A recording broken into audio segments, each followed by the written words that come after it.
Well, hello. Let's see if it's working this time.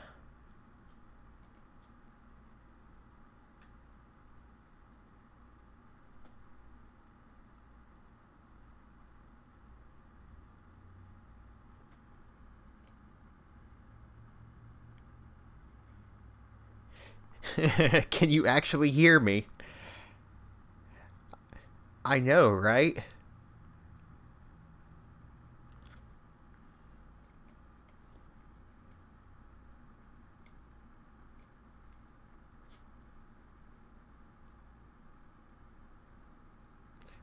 Okay, give me a couple minutes.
Okay, well, I guess I might as well get the show on the road. Yes, hi, Buff Daddy here. All that good stuff. I know. People have been yelling at me, and I decided, I should probably do that. But yes, okay, the Infinus. Let's just start with that. We all know it's a rapid strike with extra bits. You should be able to see my cursor, right?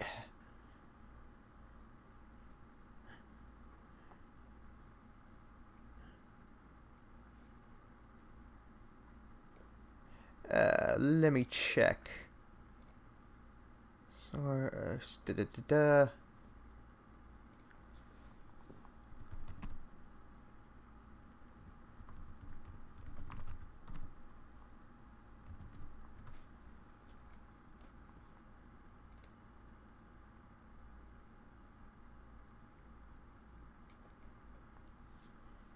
Oh, okay. Just a second.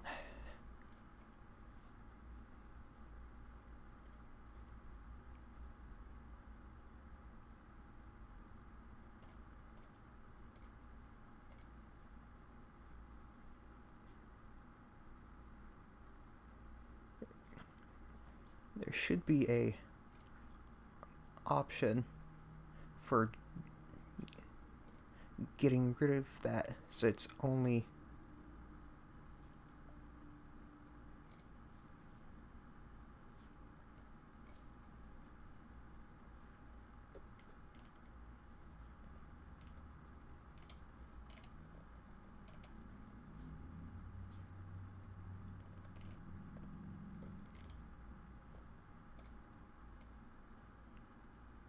Okay, yeah. I know if there's an actual way to do it.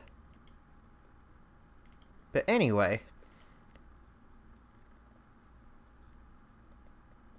Oh, that might actually work.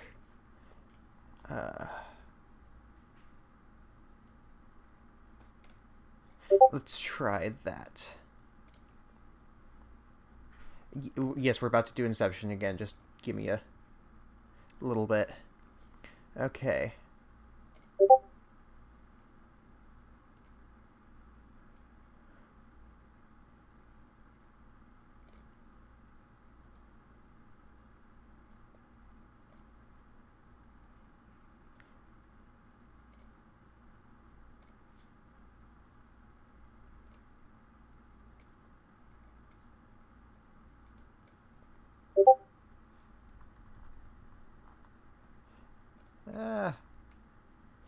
Well, hello there.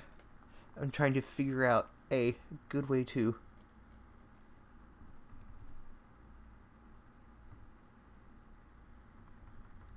Okay.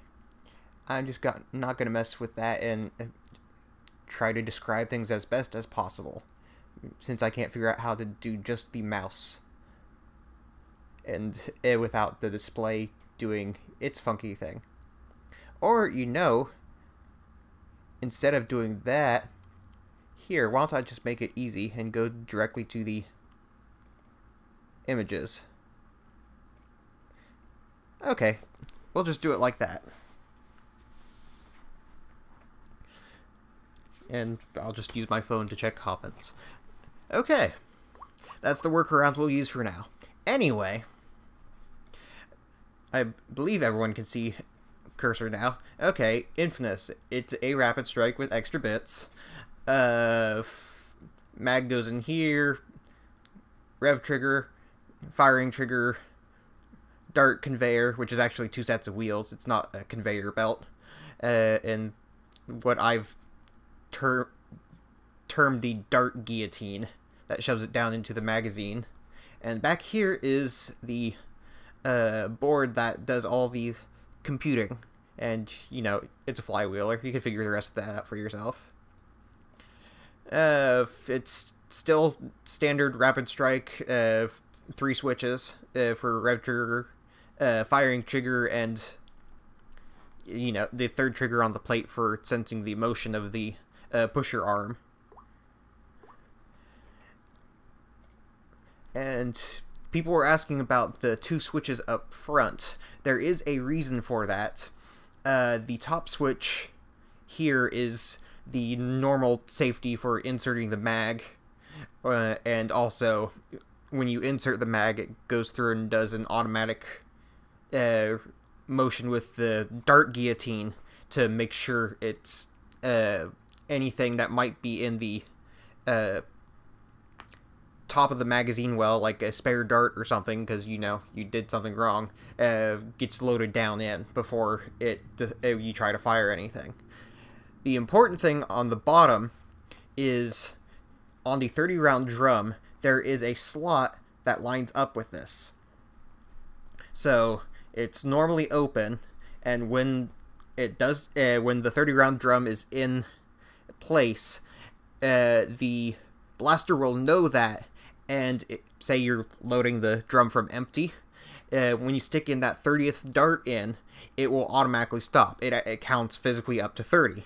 If you have a 6 round, an 18 round, some other off-brand, it will press this switch in and turn that function off. Because, it can't tell the difference. And that can get into issues later if you're not paying attention. When you're loading your mag and you try to overstuff it, the blaster will complain at you and make you take the magazine out and fix it. But, operator error. That's the board. It's a lot of fun, and I can assume that nobody wants to actually mess with it. I think that's a safe assumption.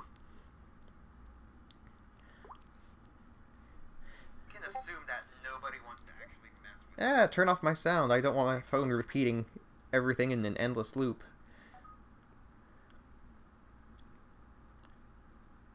Okay.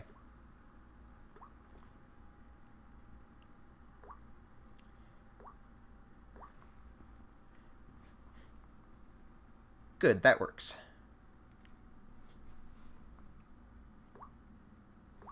Okay, but yeah, none of us want to mess with that, and yeah. Remember all the people that tried to mod the regulator and burned up the board? That kind of issue.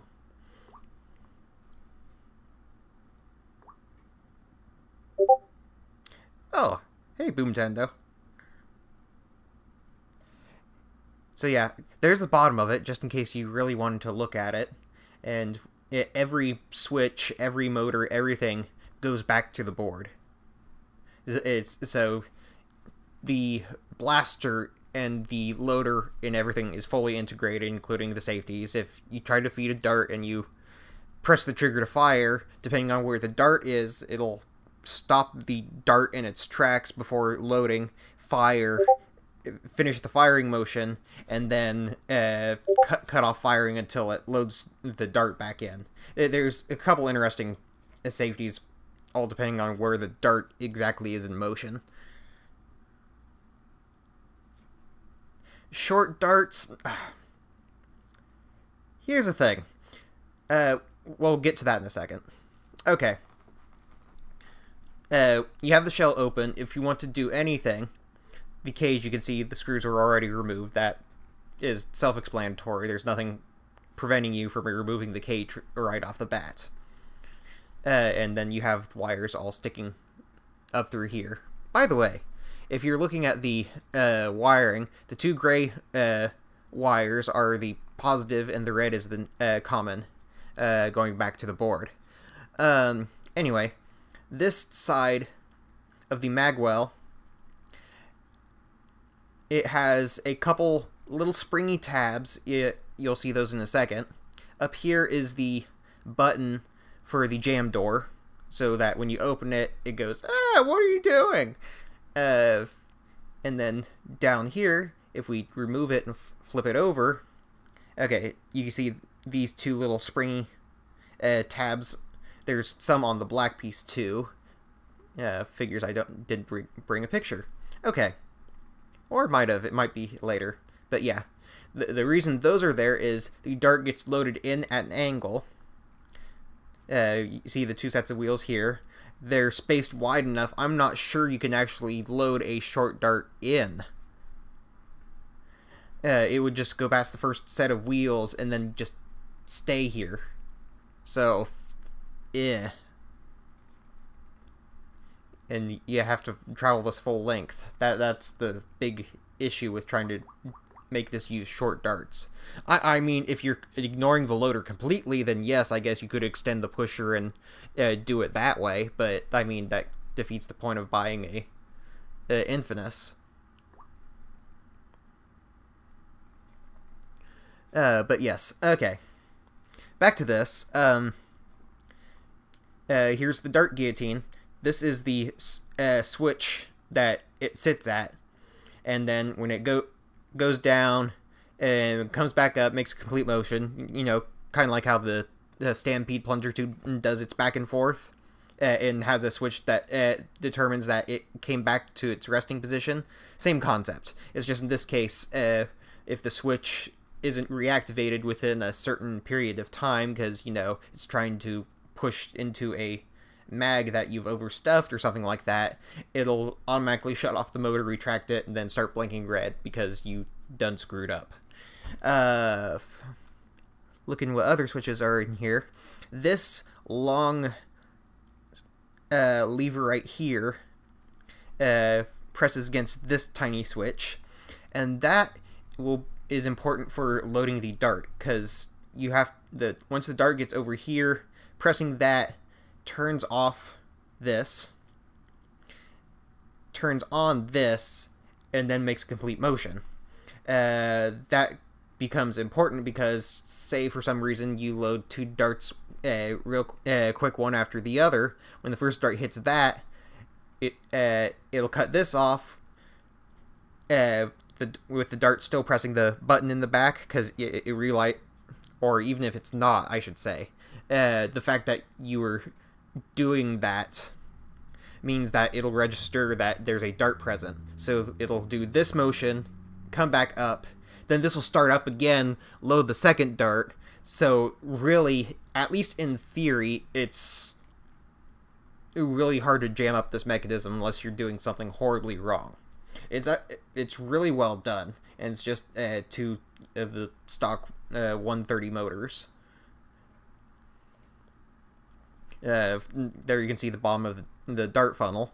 I accidentally broke off the two contacts here. That's the button that the dart presses when you insert into the mechanism. I had to resolder that back together, and that tells this motor to spin these wheels.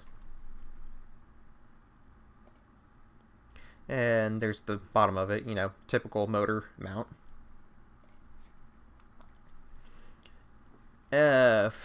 once you've removed that, you can actually get out a few other things. The pusher unit will not come out until you know, just press down on the switch that detects its position, and then you can take it out. And, you know, typical rapid strike pusher. Might be set up slightly differently, but it's all the same concept. It's just where they could stuff everything. This is the other motor that drives the guillotine. You see all the gears in the background. I didn't even bother worrying about opening that up. I don't plan on messing with that mechanism anytime soon. And here is the back of the black piece, one of those little spring tabs that the dart hits to make sure the dart lines up flat with the mag before getting pushed past.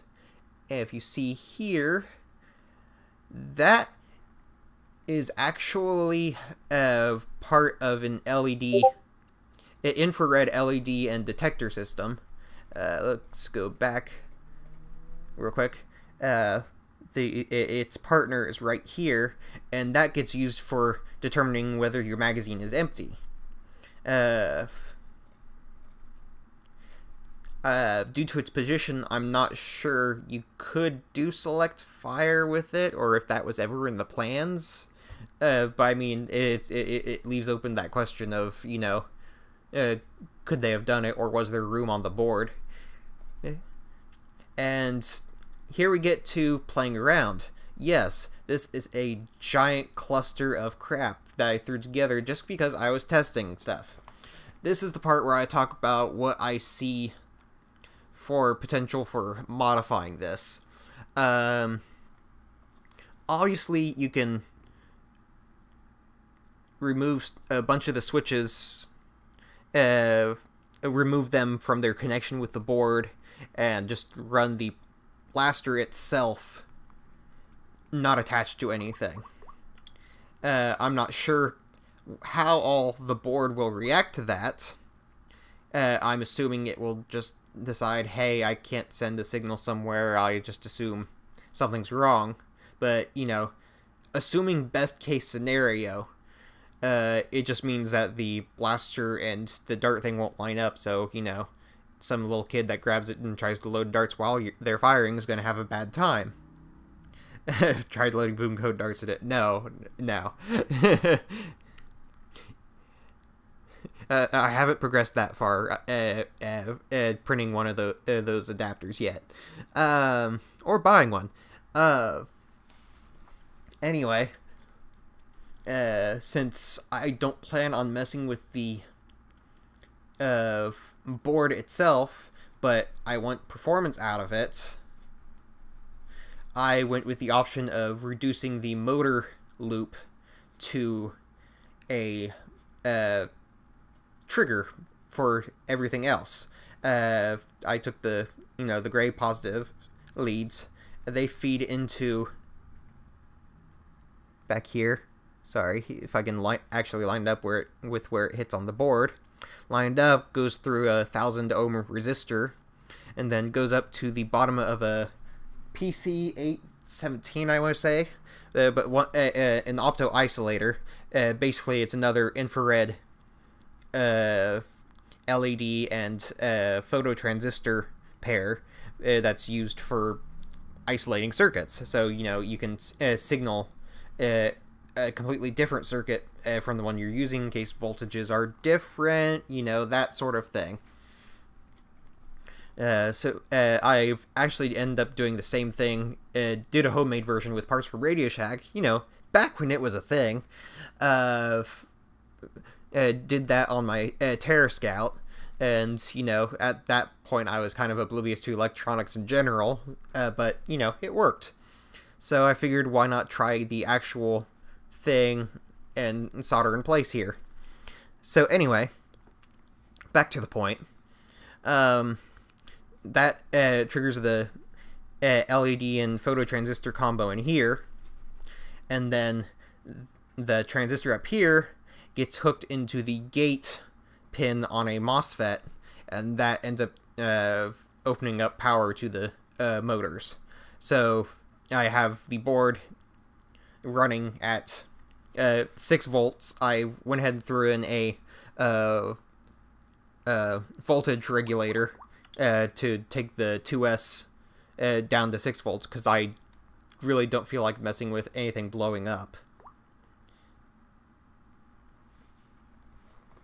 And then I can do the full, you know, charged up 8.4 volts all the way to the front for the wheels, and, you know, use that.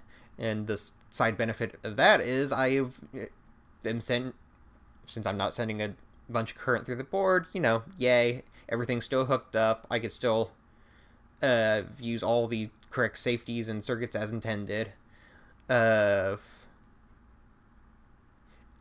Actually, come to think of it, there's not much related in safeties with the flywheel motors. It's mainly the other ones. But, you know, you get the point. It was to try it out, see if it would work just fine, and then, in theory, be able to do that with the other motors should you know, decide you want to play with the pusher and do 12 darts per second. Which, by the way, on the topic of safeties, if the clip is empty, say you loaded a empty clip in there, and you press the main trigger while you're revving, the pusher will move once and then stop. It won't repeat itself going back and forth. There's some interesting things involved with the safeties and the pusher. The flywheel's just, you know, rev. We get to the next issue of modifying this. I need to rotate this. Let's do that. Okay. So now that we're looking at it from the top, the issue we come across in this is space. Because there's actually not a lot of room for sticking extra wires in the back.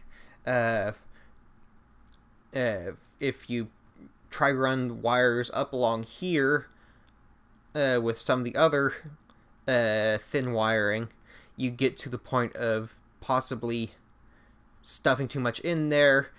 The mechanism won't set down the shell right, and you can't close it up. My words were failing me.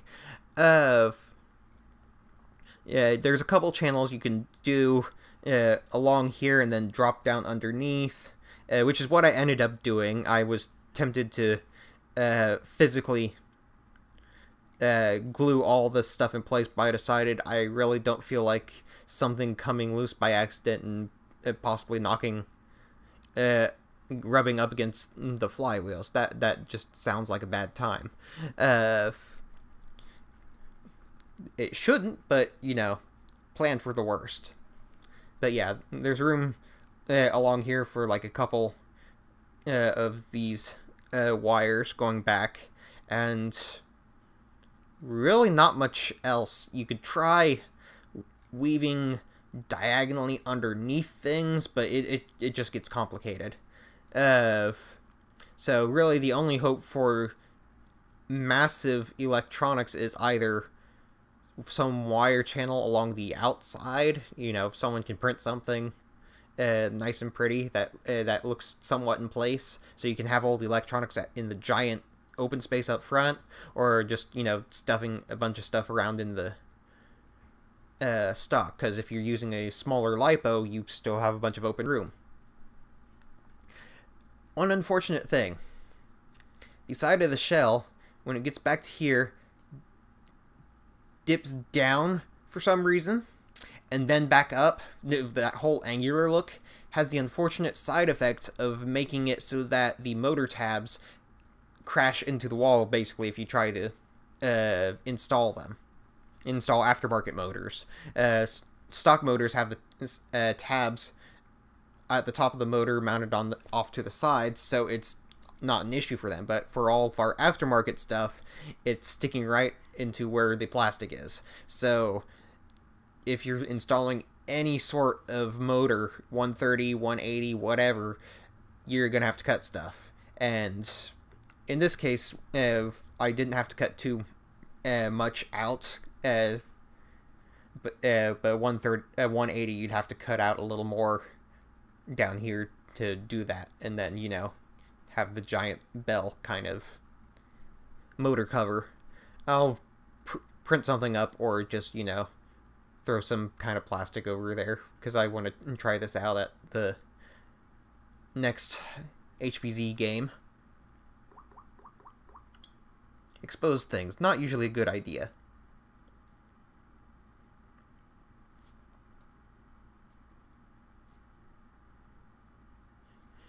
Yeah, it's very sad.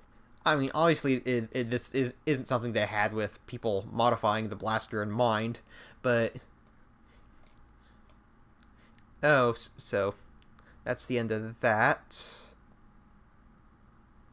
And just to demonstrate a little bit,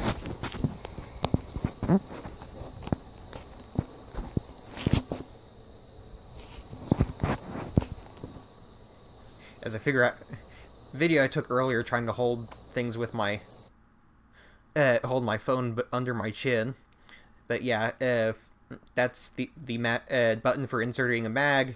The since that's depressed, I mean that's not depressed. It signals that the dart door is open, so the blaster's just a solid red saying, "Hey, you're doing something wrong." When I press down, it'll do the guillotine motion, and the light turns green, and then turns yellow after it realizes it's empty.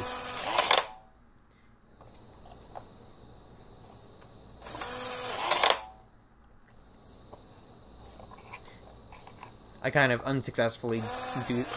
there. Ah.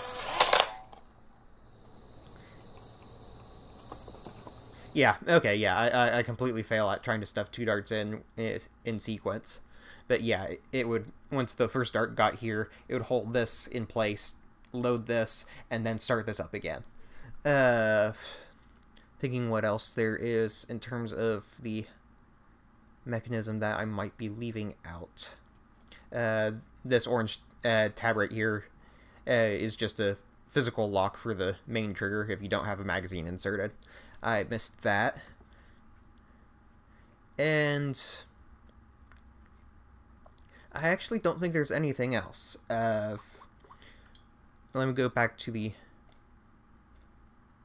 this. Right now I have a prototype, coat duck strife cage stuffed in here that I got way back when.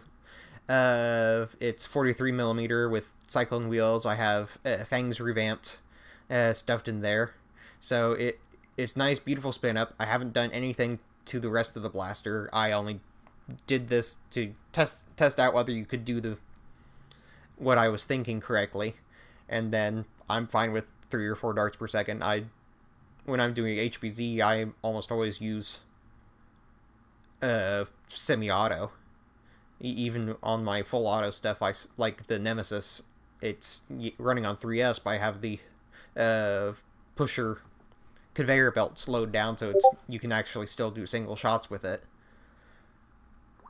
So yeah, I don't personally need to upgrade the pusher motor, but if someone wants to, this would be a viable method for doing it.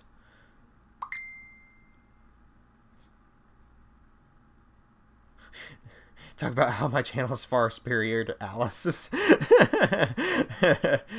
Yeah. I'm trying to think if there's anything else. I think that's it. Oh, I have to completely charge my battery, but last I checked, when it was measuring like 8.2 volts, I was hitting like 120 or so. You know, you have a nice barrel you're shooting out of. Which also reminds me, since I was using prototype cage that has nothing for holding a barrel on the front, I had to figure out some other way of, you know, having a tube to connect here. And the stock tubes fit loosely. The tube itself is like 0.75 inches, but the receptacle on the back of the barrel adapter is 0.78. The reason that number is important is that is the exact measurement of the barrels from the first generation Exploders blasters. The first generation of those had the, I mean, it was a pull and release, but it was a actual, like, physical sled pushing the little gel ball out the front. It got sucked back when you pulled on the plunger. The gel ball dropped down. When you released it, it launched it like a mini catapult. But that tube that held everything in is 0.78 inches in diameter. So it was basically a perfect friction fit. I cut it to length and carved the end to match here. So now I have a tube again, so I don't have to worry about a dart potentially fishtailing and, you know, getting stuck in the blaster, because that would suck. And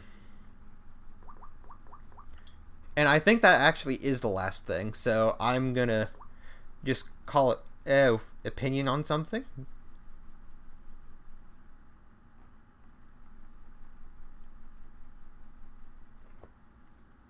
Oh, aren't you funny?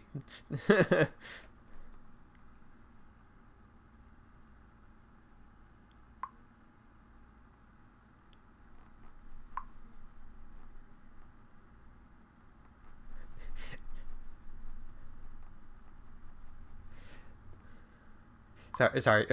So someone else that I'm chatting with was like just realized I can make their phone ding. I don't really care. Anyway, RZ Ryder, what was the thing you were asking? Yeah, I'm about to end the stream, but I was going to see what he was.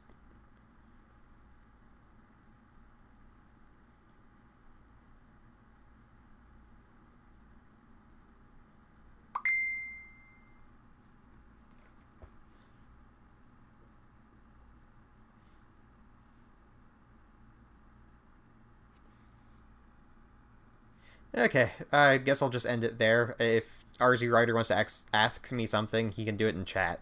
So, bye for now.